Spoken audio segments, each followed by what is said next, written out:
Hey there, everybody. Welcome to a little bit of a speculation slash preview slash hype video for Final Girl Series 3. So this is going live in just 2 days, so we only have the preview page here right now, but there has been some promotional material released. They have released the name of the 5 feature films as well as the killer and locations. And so I thought it would be fun to speculate on what the killers, what the locations are going to be, what some of their mechanics might be, look at who the designers and artists are, and just in general, just kind of get excited. I like a lot of the inspirational horror choices they made for this set, and so I think it'd be fun to speculate and then see what we got right once we have the full page finally launching. I think Final Girl is really hitting a good stride here. It is now the #1 solo game on BGG. It's being sold in Barnes & Nobles. It really feels like it's reaching a new level of popularity, and it just makes me so happy to see such a popular horror-themed game, solo game, become so popular. And going into Series 3, there's a lot of good momentum and excitement, and so I just really wanted to talk about it and try to anticipate what we're going to be getting.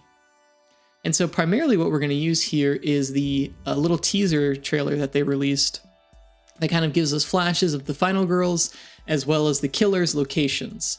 Also from the Van Ryder Discord, they released the spines of the 5 killers and locations, and so we'll also use this as reference as we start to talk about these. So right off the bat, for the first box here, we have Sunny Days Mall and the Hunter, when this one is called The Killer from Tomorrow. So this one's pretty straightforward. It is obviously referencing the Terminator, classic 1980s, which really is a slasher movie in a way, right? You kind of have this unstoppable force going after this final girl, Sarah Connor. And so pretty good way to start the series. I do anticipate this being the kind of simplest box of the set, probably the one you point to, similar to Hans in the first series or the Big Bad Wolf in Series 2, that are pretty straightforward. Hey, you want to jump on at Series 3, start with this one. This is going to be the most beginner friendly. So the Hunter, the Terminator, of course, like I said, probably a hulking kind of unstoppable robot, a lot of health, very dangerous, just relentless killer.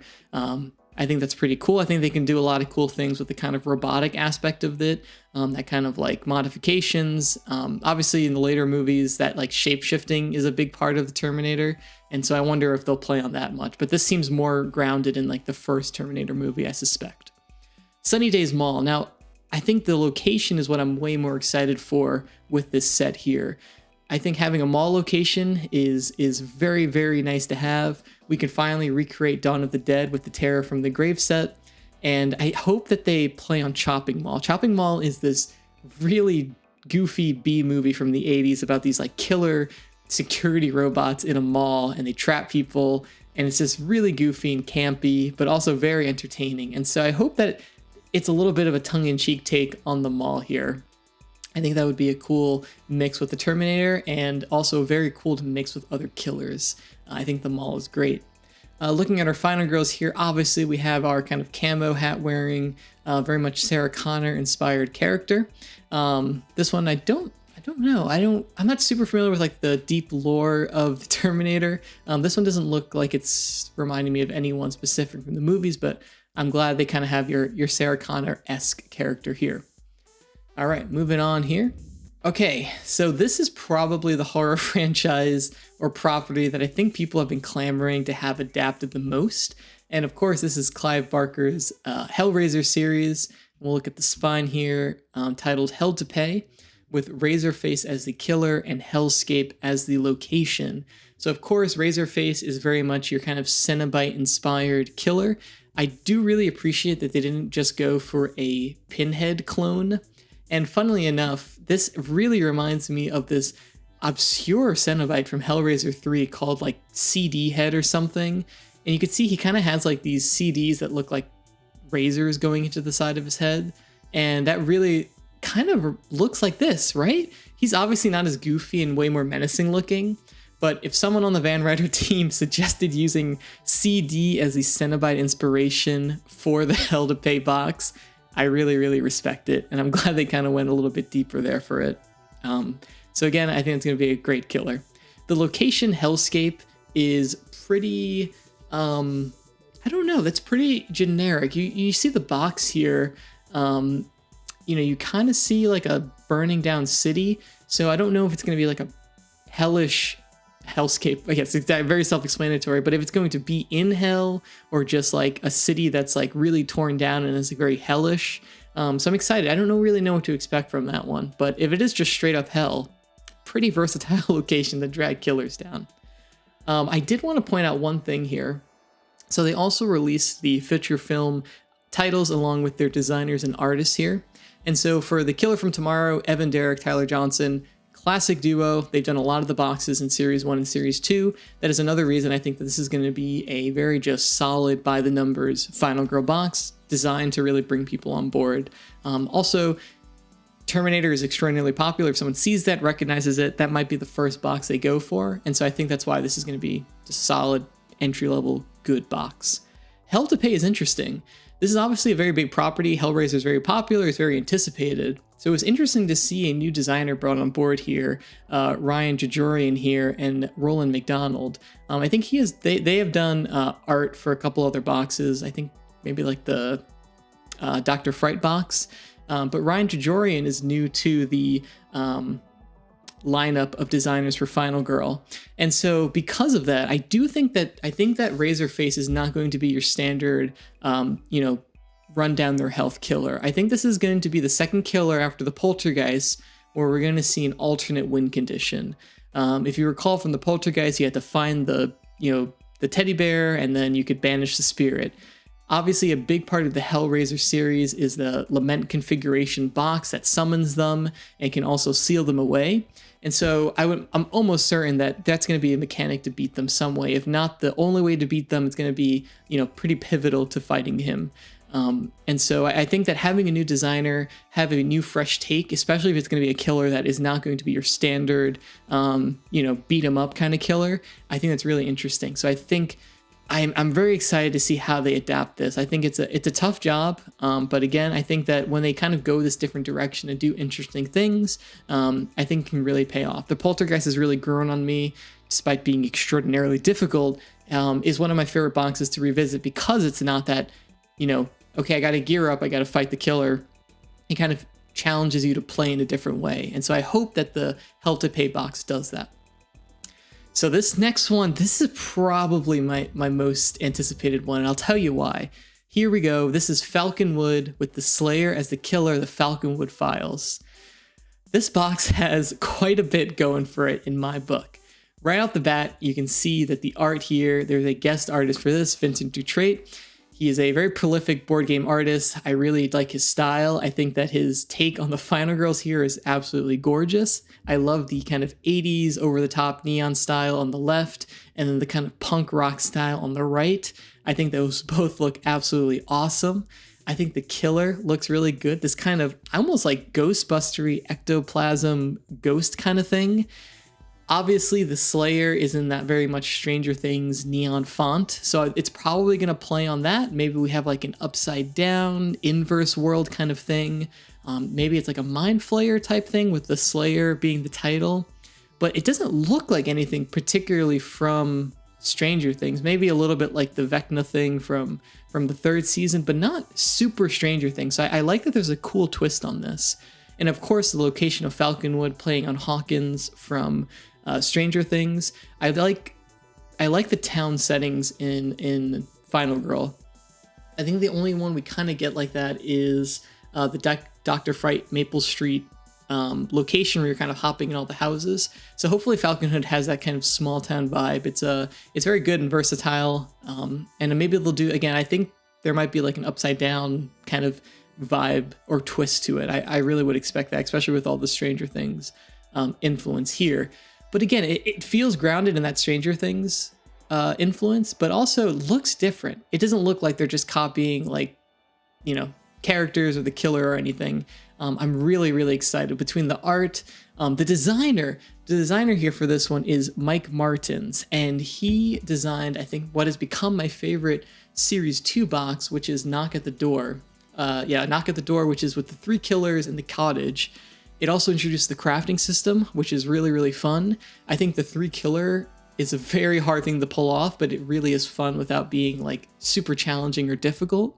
And the cottage location is amazing. I love the cottage, being able to hunker down in the house and have the killers surround you. It's such a fun map. And so having Vincent Dutrait and Mike Martins team up here for the Falconwood Files, this is by far the one that I am most excited for going into Series 3 here. All right, that's enough gushing over the Falconwood Files. All right, this next one, this is the one that I had the hardest time pinning down what the direct inspiration is. So here we have the Merrick warehouse as the location and the Tormentor as the killer. And the name of the box here is the Merrick Murders. And so off the bat, that kind of Tormentor kind of warehouse setting makes me think of like Hostel or of course Saw, those kind of like very like gritty, violent movies from like the early mid 2000s.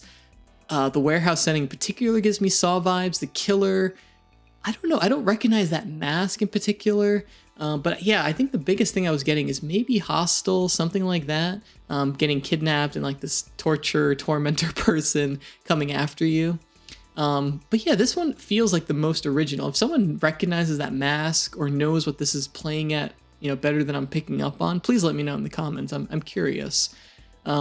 Looking at the designers here, AJ Porfirio, of course, very prolific, a lot of work in Series 1 and Series 2. This really seems like the series is kind of their baby here. And then an artist that I don't recognize either. And so I think that shows. I do really like their take on the faces of the final girl. I think this is a little more realistic than what we're used to. Usually it's like very kind of like almost like caricatures or very kind of exaggerated expressions. This feels a little bit more realistic looking. And if they're going to go for this kind of gritty look, I do like this this play on the final girl art. So pretty cool. I don't know what to anticipate. Obviously if it's going after Saw, there'll be some kind of like torture traps or like maybe puzzle solving. I'm curious how this is adapted. This feels like the most kind of like original of the box. But again, if I'm missing something, let me know what it might be referencing. All right, going into the last box here, this is another one that's pretty straightforward what the inspiration here is.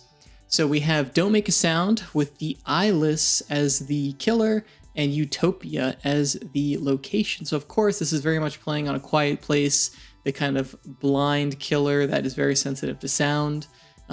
Utopia, this one's like maybe like an Area 51 kind of thing. I like the art style of this one. This is another artist I don't think I recognize here, Carrie Smith. And this feels like it's like almost like a little bit comic bookish. Almost feels like a little bit more lighthearted here. And so this is an interesting box. I think there's a lot of ways the Eyeless to kind of play on like limiting movement or maybe having like new movement cards that you like maybe take more are harder to succeed, but they're quiet and so you don't attract attention. I think there's a lot of interesting things that they can do with this. Utopia, I suspect that to be like a deserty, maybe like a Roswell, Area 51 kind of setting. Very much that. I think the background kind of implies that too. We kind of have like this southwestern red rock kind of vibe to it, cactus back here. So probably something along those lines.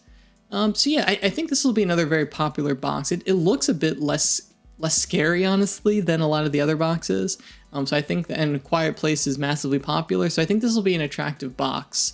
But hard, yeah. Obviously, they're going to play a lot on the sound. But yeah, I don't know what mechanics exactly they would wrap into it. Because it could be a little one note, right? The whole thing is like, right, they can't see you, they have to hear you. But maybe this will be another killer where you can't really fight it, right? The whole gimmick of A Quiet Place is like they have to make the whatever special sound weapon. And so maybe it'll be something like that. Maybe it's like kind of like building a weapon that you have to be able to fight them with. So yeah, I'm curious. I don't know. I'm curious to see what the like final girl twist is going to be on this killer. And that brings us to the last one, right? Series 3. The box here, very, very, I love the color scheme of this box. The first one was very blue. The second one was kind of like purple pinkish. And this one has very much a reddish, yellow, orange, like sunset tone to it. And it looks great, I think. Of course, we have the Tormentor here. We have the Eyeless here, Razorface. This is such an interesting, this looks so different than the box here. This almost looks more like a Terminator than the Terminator does here, right? You have the red eyes, like the skullish face. I'm so curious to see what like, look at this. Look at the art here. Like this kind of like greenish glowing eyed guy compared to this looks so different. I'm curious to see what the connection is and how different they're going to be. Like, is this a different form of it? It looks great in the lineup. Maybe that's why. Like this art, this wouldn't have really looked like a big green glowing guy. Might have looked a little goofy. But I love this skull face looking guy. Very cool. And of course, our full lineup of Final Girls here. We got someone with a chainsaw. This isn't the highest resolution, this image that they put, so it's kind of hard to tell. We got a chainsaw. Of course, those are all the boxes we've been looking at. Tuesday, September 19th. Oh my, a little bit of a jump scare there. I didn't sign up for that. But of course, September 19th coming in a few days. So I think we got a good lineup here, guys. I'm really, really excited for what they're going to come up with. I think ranking in my personal anticipation of the boxes, like I said, Falconwood Files, definitely number one. Love the artist, love the designer. I think it's going to be a knockout box here. Definitely the one I would be looking at. And of course, when the full page launches, we'll get a better idea of the mechanics, but really excited for that one. Hell to Pay is probably my second most. Then the Merrick Murders. I don't know what to expect from this one, but I like the art. I like the, it's very mysterious. I'm curious to see what they do here. This is probably my third most anticipated. And then probably a tie between The Killer from Tomorrow and Don't Make a Sound. These are both, I don't know. I just don't find the Terminator like necessarily like, I very much play into the horror of Final Girl, and this one feels a little less horror-ish, right? Even, the Terminator is more of like an action thriller movie than a straight up horror movie, although he is very much like this unstoppable force hunting you. So yeah, I don't know, I'm curious to see I think I need to see more for both of those before gauging my excitement. There's something that they have left out. Of course, the kind of, like the plug and play killer, whatever you want to call it, right? In the first one we had Terror from Above, which is very much the birds from, Alfred Hitchcock's The Birds. In the second one we had the zombies, Terror from the Grave. And so the $1 million question is, what is the Terror from X going to be for this series? Originally, I've been racking my head around this. I thought it was going to be Terror from Beyond, and it was going to be like very much that like little green men, Martians kind of alien thing. Because you have to think, right? All the Terror from Above, Terror from Below, or Terror from the Grave are very much universal monsters, right? You can kind of plug and play them anywhere, and they fit pretty well. And I think that alien invasion would work really well. I think that maybe they'll do like a Lovecraft, like Terror from the Stars, or something like Terror from Beyond again. It could be aliens, it could be like a Lovecraft, Cthulhu kind of monster. Although I think that warrants its own box. I think they're saving, that's going to be a special one probably. So yeah, I'm excited to see what that new Terror from whatever is going to be. But yeah, I think that's all pretty much the information we have. We have a couple new designers, like I said. Katya here for Don't Make a Sound is a new designer for Final Girl, and really interesting. AJ and Evan really carried season 1 on their back. Season 2 started to really branch out, and now season 3 we have even more new designers. I am happy to see Mike Martin's return though, since I did love his series 2 work. But overall, like I said, I think Final Girl is really riding a good wave of popularity right now. And it's exciting to see what season 3 is going to have to offer. Obviously, there's so many things we can't even predict, right? Series 2 with the Desperation Dice and a lot of the other like little side materials that you can spice into the game. Who knows, right? They must know that they have this hit and that Series 3 is going to be watched and by a lot of people. So I'm really excited what they're going to be able to pull out for this. But hopefully you guys enjoyed this little speculation video. Let me know in the comments if I was missing any references. What you guys think that the killers, or if I was wrong about any locations, feel free to let me know in the comments below. And then once the page does go live, we'll do another little video to kind of talk about some of the mechanics and what we're looking forward to, maybe what some of the future mixing and matching that we're looking forward to, and just overall just really excited. I'm just so happy, like I said, to see a horror franchise, a horror themed game with so many of these, franchise influences become so popular and just get more and more content. For the fact that it's going into Series 3, we're gonna have 15 of these to mix and match. It's just so exciting. So again, it goes live in a few days here. Be sure to check it out. Be sure to check out my other videos talking about Series 1 and Series 2 of Final Girl if you wanna see what those are about. I think you'll be able to order them as well when the new Kickstarter goes up. And let me know which one of these 5 you were looking the most forward to. So thank you guys for watching, and I'll see you on the next video.